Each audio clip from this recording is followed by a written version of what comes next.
What's up, Space Pirates? This is your captain, the certifiably suave Dr. Disaster, and right now, Microsoft Xbox reminds me of a person with bad gas, but he's trying desperately to hide it because he's embarrassed. My God, what is that smell? Oh! That's the smell of desire, my lady. The way that Xbox has been forced to lay people off and close studios for the past year or so, it's quite clear that there is a financial problem, and occasionally they are forced to admit it. It was me! The other day, Xbox dismantled multiple game studios, laid off a whole bunch of employees, and the word is that they still aren't done with the cuts. If only they had someone, I don't know, let's say maybe a large group of gamers, who could tell them what people want from the industry. Then, possibly, they wouldn't be forced to repeatedly embarrass themselves. Do not go in there. Woo!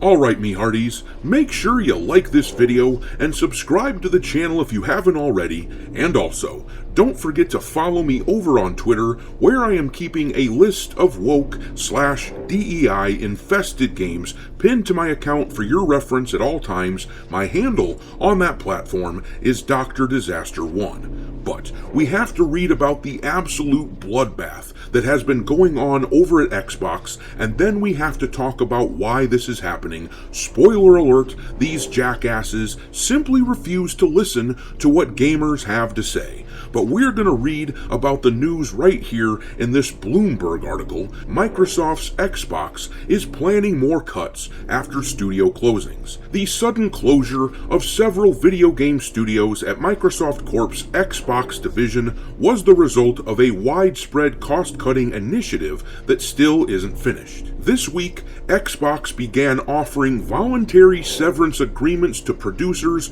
quality assurance testers, and other staff at ZeniMax, which it purchased in 2020 for $7.5 billion, according to people familiar with the company's plans.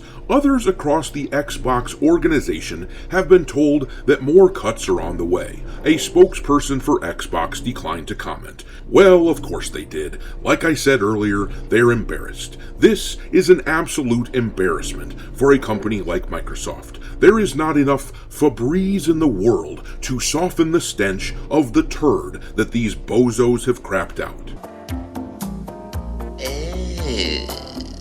Employees were shocked by the unexpected shuttering Tuesday of 3 Xbox subsidiaries and the absorption of a 4th. The closures included Tokyo-based Tango Gameworks, which last year released the critically acclaimed action game Hi-Fi Rush. Tango was in the process of pitching a sequel, said the people, who asked not to be identified, discussing non-public information.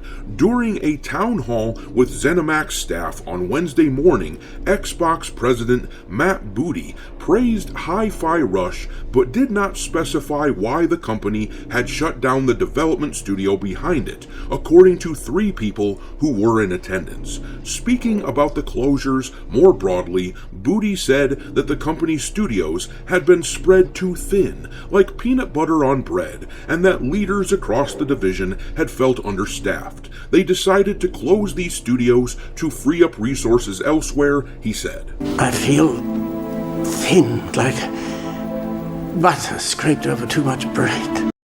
This is bullshit. Does anyone else remember this shit from a few years back when Microsoft was collecting studios faster than Lizzo snatching up Big Macs at McDonald's? Looks to me like these idiots bit off more than they can chew. It's especially bad to invest all that money into these studios if you're going to eventually make proclamations like this. Y'all remember this, don't you? About a month or so ago, Microsoft put out a series of guidelines for studios that wanted to make games to be played on the Xbox. Basically, this series of guidelines read like they were written by some jackass in an HR position, trying to please everybody, trying not to offend the eternally offended pity farmers, but in the process, this pleases nobody. And clearly, there was no one in the company with the cojones to tell them this was a stupid-ass idea. But the article continues, these cuts at Xbox come amid a wider contraction in the video game industry due to economic shifts following a period of rapid growth during the coup. Recently, Microsoft's gaming division has expanded more than any of its competitors via the acquisitions of ZeniMax and Activision Blizzard for more than $76 billion combined. In February, Microsoft cut 1,900 jobs, mostly at Activision Blizzard. Oh, that's gotta hurt! At this point, can you imagine being an employee of one of these Xbox studios now? It's gotta be nerve-wracking, not knowing if you're gonna have a job in the near future. I would much prefer, if I were them, if Xbox just ripped off the Band-Aid and eliminated everyone they were going to eliminate. But I don't think they want to do that because the level of their failures is embarrassing to this prideful company. But anyhow, in recent years, Xbox became deeply invested in Xbox Game Pass, a subscription service that offers unlimited access to hundreds of downloadable games for a monthly fee. To fill the service with new enticements, Xbox acquired dozens of studios, including outfits known for making smaller games, such as San Francisco-based Double Fine. While most game publishers are looking to take big swings with games that cost hundreds of millions of dollars, Xbox promised to support less sprawling creative titles such as Hi-Fi Rush, with smaller budgets and lower sales expectations. It didn't matter if a game sold tens of millions of copies, as long as it helped bolster the Game Pass library. But Game Pass has not seen the massive growth that Xbox boss Phil Spencer may have been hoping for. Well, duh. Let me spell this out for you, Xbox. If people want to play digital games, they're going to play on PC and Steam. Period. Microsoft fanboys might try to support you because they have nostalgia, but your number of fanboys are thinning out.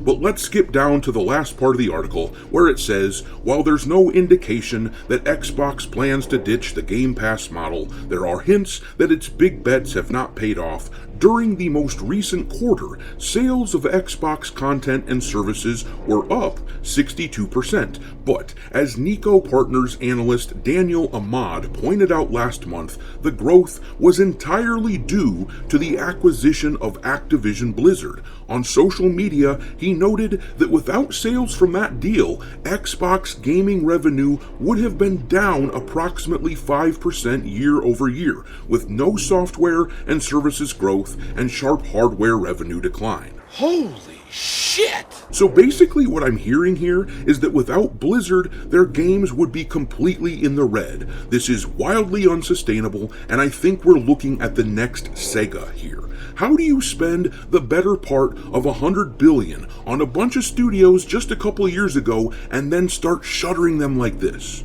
Well, the answer is in this last paragraph here. With console revenue down, the company recently began releasing some of its games on competing platforms. In a March interview with the gaming site Polygon, Spencer said that the thing that has me most concerned for the industry is the lack of growth. And there it is, the lack of growth quote from Phil Spencer. They thought the industry was just going to keep on growing. They bet the farm on that. They thought they could just shove this woke DEI shit into games and that we would eat it up, but they were wrong. This is why Gamergate 2 is so scary for the industry, because a lot of these guys are spread too thin, and the margins on these titles were already thin enough. They can't afford an army of gamers who are boycotting their ass like this. But I'm going to leave it there. What do you make of all these Xbox layoffs and studio closings? What do you think the root cause of it all is? And is this evidence that Gamergate is winning? Drop your thoughts down below and we will talk there. Thanks for watching, me hearties. If you haven't already, your captain is inviting you to subscribe to the channel and become a part of the crew. Life as a space pirate may not be glamorous, but there's always plenty of booty.